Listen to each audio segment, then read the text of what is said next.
Shalom warga kerajaan, di pagi ini Kingdom Daily Devotion kita akan mulai seri pohon-pohon yang ada di Alkitab. Nah, hari ini kita mulai dengan pohon kehidupan, diambil dari Kejadian 3 ayat 22. Berfirmanlah Tuhan Allah, sesungguhnya manusia itu telah menjadi seperti salah satu dari kita, tahu tentang yang baik dan yang jahat. Maka sekarang jangan sampai ia mengulurkan tangannya dan mengambil pula dari buah pohon kehidupan itu dan memakannya, sehingga ia hidup untuk selama-lamanya.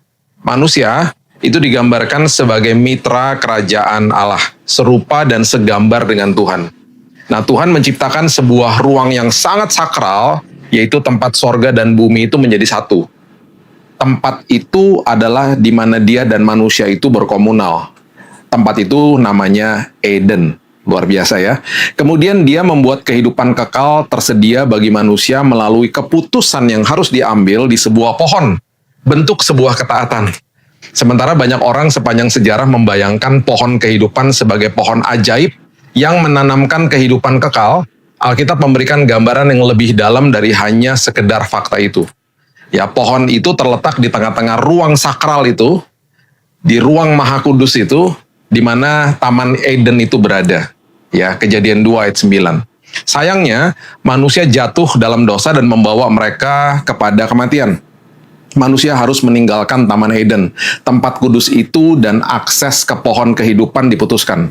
Seperti tercatat di Kejadian 3 ayat 24, dikatakan begini, ia menghalau manusia itu dan di sebelah timur Taman Eden ditempatkannya beberapa kerub dengan pedang yang bernyala-nyala dan menyambar-nyambar untuk menjaga jalan ke pohon kehidupan.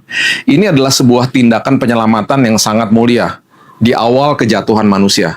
Perhatikan ayat bacaan kita hari ini yang tadi kita baca ya. Seringkali kita membaca ayat ini tanpa pengertian yang benar. Ayat ini menjelaskan mengapa Tuhan menghalau manusia dan memutus akses ke pohon kehidupan dengan menempatkan beberapa malaikat kerub dengan pedang yang menyala dan menyambar untuk menjaga jalan ke pohon kehidupan. Ayat ini memberi kita pengertian bahwa jika dalam kondisi berdosa manusia makan dari buah dari pohon kehidupan itu, maka manusia akan hidup selamanya di kekekalan dalam posisi berdosa. Berarti manusia akan mati selamanya terpisah dari hadirat Tuhan. Tuhan tidak akan pernah bisa membatalkan firman-Nya. Dia sudah berkata bahwa jika manusia makan dari pohon pengetahuan tentang baik dan jahat itu, maka manusia akan mati. Nah, manusia tidak bisa membatalkan proses kematian itu ketika manusia melanggar dan jatuh dalam dosa. Memutuskan akses untuk memakan buah dari pohon kehidupan merupakan tindakan penyelamatan yang pertama dilakukan Tuhan, supaya nanti satu hari Tuhan sendiri akan mengirimkan anak yang tunggal untuk menyelamatkan kita dari kematian yang kekal. Betapa indahnya ketika Petrus menulis di 1 Petrus 2 ayat 24, ia sendiri telah memikul dosa kita di dalam tubuhnya, di kayu salib, supaya kita yang telah mati terhadap dosa hidup untuk kebenaran. Oleh bilur-bilurnya kamu telah sembuh. Yesus mati di sebuah pohon yang berupa kayu salib itu. Maka sekarang manusia bisa menikmati kesembuhan, bebas dari kematian yang memisahkan dengan Tuhan, dan juga buah dari pohon kehidupan yang diberikan oleh Yesus. Semua ini berupa hasil dari kuasa kebangkitan Yesus. Sekarang kita bisa menikmati buah roh di dalam kita yang sudah disediakan sama Tuhan sendiri. Kasih, sukacita, damai sejahtera, kesabaran, kemurahan, kebaikan, kesetiaan, kelemah lembut, penguasaan diri. Itu ditulis di Galatia 5 ayat 22-23. Ini adalah buah dari pohon kehidupan yang Yesus sediakan sehingga kita bisa hidup mengalahkan dunia dengan memakan buah kebenaran ini dan menerapkannya dalam kehidupan sehari-hari. Kesembuhan juga sudah tersedia, dan kematian tidak lagi bisa memisahkan kita dari Tuhan, karena Yesus sudah menebusnya di sebuah pohon kehidupan. Sungguh indah firman Tuhan, sungguh indah janji Tuhan, sungguh indah pengorbanan Yesus. Itu sebabnya jangan sia-siakan, dan ingat di Korintus dikatakan, Yesus sendiri yang akan menumbuhkan buah kebenaran di dalam kita. Itu sebabnya karena dia sudah mati di pohon itu, di kayu salib, buah kebenaran itu, buah roh itu, dia sendiri akan menumbuhkan. Tugas kita cuma satu, tinggal di dalam kasih-Nya. Terima keselamatan itu dari dia. Maka kita tidak akan lagi bisa terpisah dari Tuhan. Dan bahkan ketika satu hari nanti kita menutupkan mata di bumi ini, kematian tidak berkuasa atas kita.